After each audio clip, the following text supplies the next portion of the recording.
Now, although the KJV has rendered the second stick of Job 40:24 the way that it has, his nose pierceth through snares, this while employing the figurative meaning of snare rather than the literal meaning of bait, the majority of Bibles prefer the alternative rendering of the snare piercing through the nose.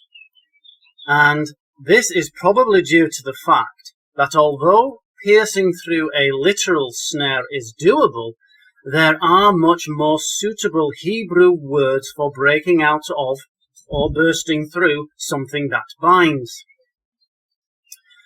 The New King James has also switched to the preferred render, Job 40:24, though he takes it in his eyes, or one pierces his nose with a snare. As it stands, the sense is that of a snouted animal. When caught by a snare, the snare would cut into the snout during the struggle, which is indeed a common occurrence.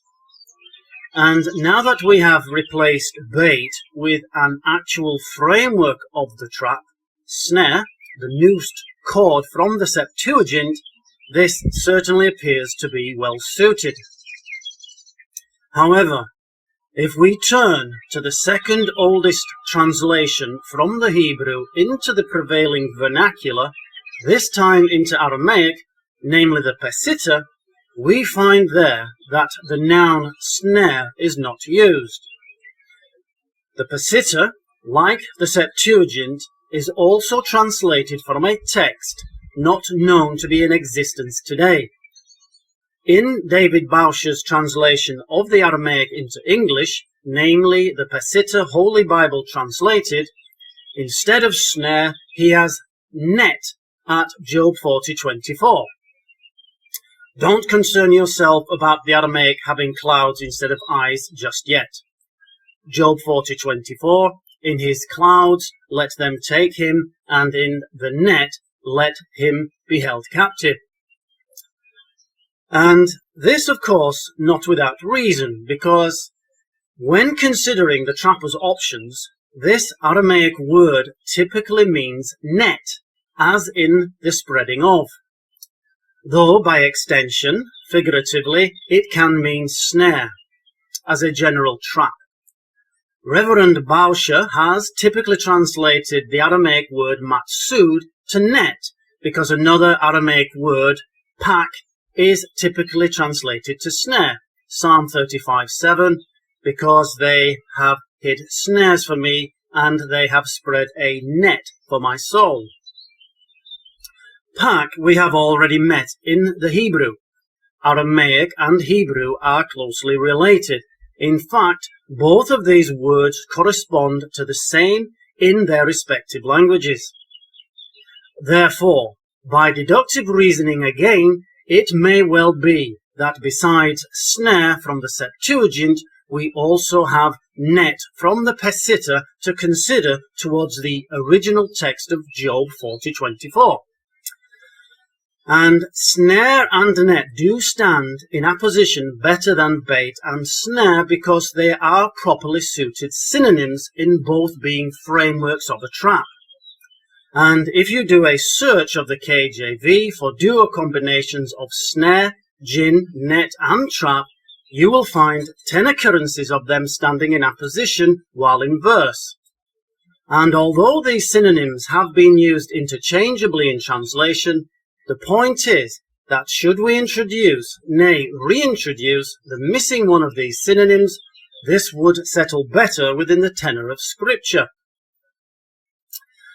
And we can see for ourselves just how complicated things can get while in translations and transcriptions, because pak, often translated as snare in both Hebrew and Aramaic, has a more definitive meaning. That is, its literal meaning, which is spring net. In fact, Psalm 35:7 can be rendered accordingly. By extension, pak is a snare, not in the literal looped cord sense, but in the general sense of a trap. And although the Peshitta has pak in the psalm, meaning net, it already has net, albeit a different spelling, Matsud. Furthermore, pak is not in the Masoretic text of the psalm, but net is, albeit another word, reset. And so, while translators and transcribers deal with the literal figurative dynamic, words are changed to suit the vernacular of the time, but the original definitiveness bears the possibility of being loosed somewhat. But could it be that net from the Peshitta is the originally defined word for the second stick of Job 40:24? Well, the idea of a net cutting into the snout of a captured animal is possible, but not as probable as the idea of a literal snare. Be that as it may, let's now pay heed to the oddity of the word clouds being used in the Peshitta instead of eyes. These words in the Hebrew, anan and ayin respectively, have only the truncated stroke of a pen in difference between them. However, both are all but certainly corruptions. If we take the first letter of these words, the letter ayin, and swap it for the very similar looking sadi, and then conjecture that anan's last letter n is a shortly spelled h, then we soon find a word which would fit right into the theme of Job 40:24 and the context at large. The word is sinah. This Hebrew word translates to hook, that which often accompanies bait.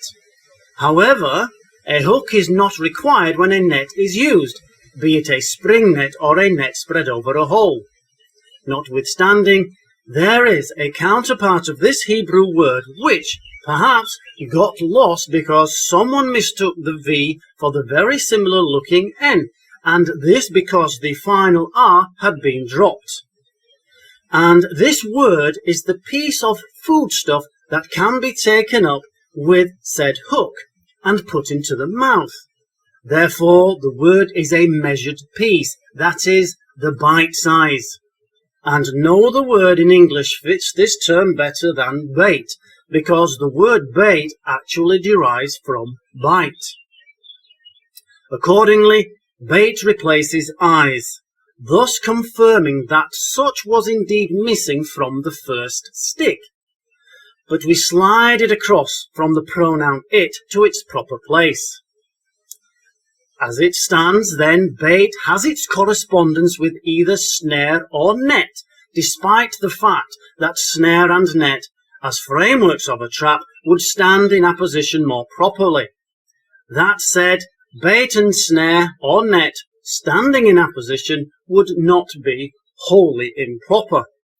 Job 40:24, he taketh it with his bait, his nose pierceth through snares or nets.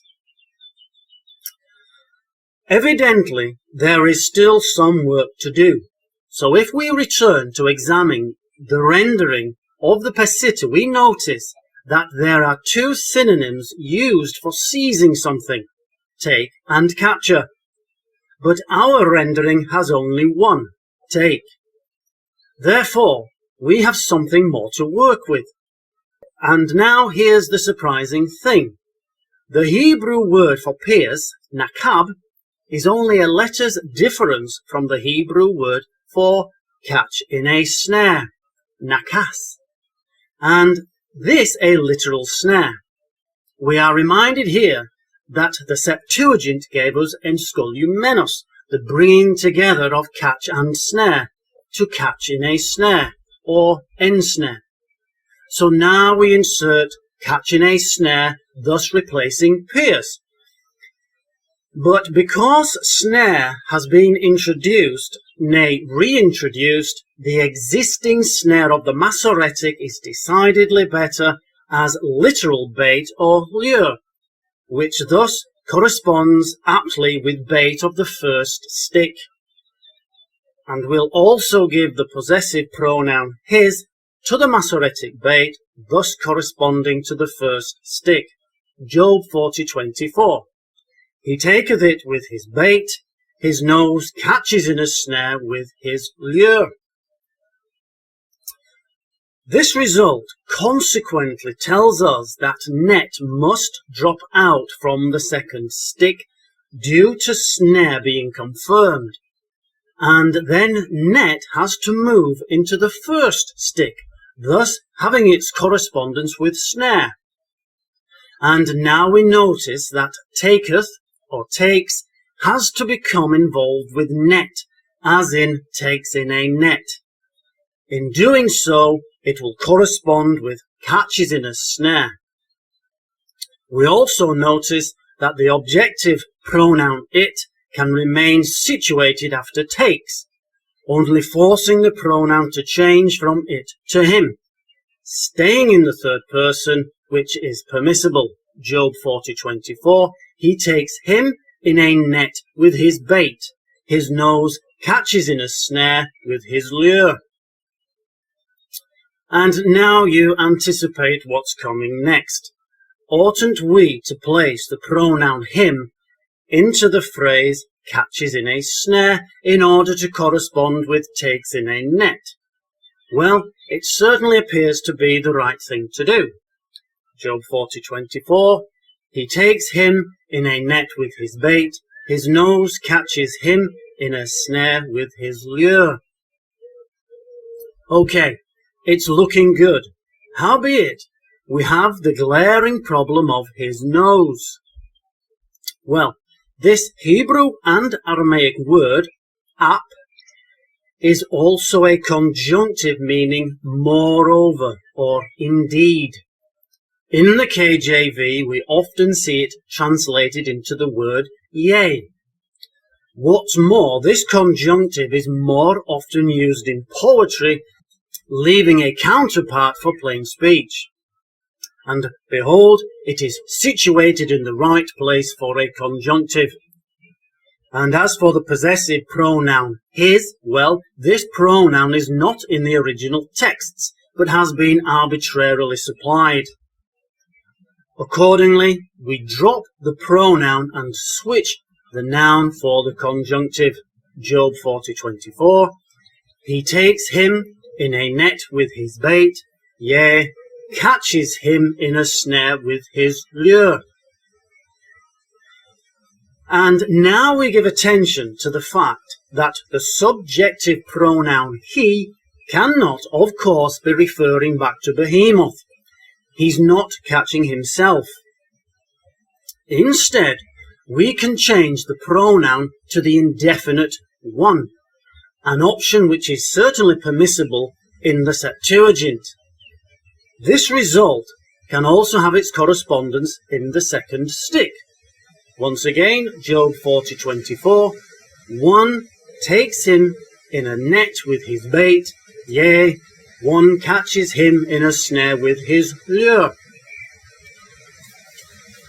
And now, what remains is to decide whether the verse is either a question, a statement, or an irony. And this is no mean task for translators, of which I am not. And indeed, they do not always agree. They have to try and get a feel for intonation and scrutinize word placements. The verse having suffered corruption obviously didn't help matters.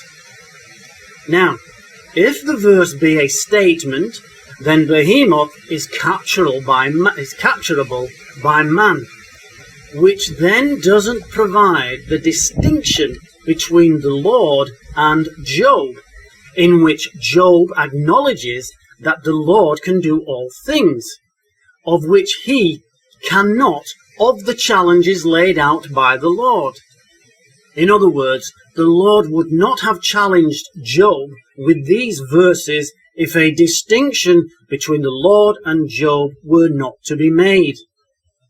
Therefore, a question seems best, beholding the final rendering as such. Job 40:24.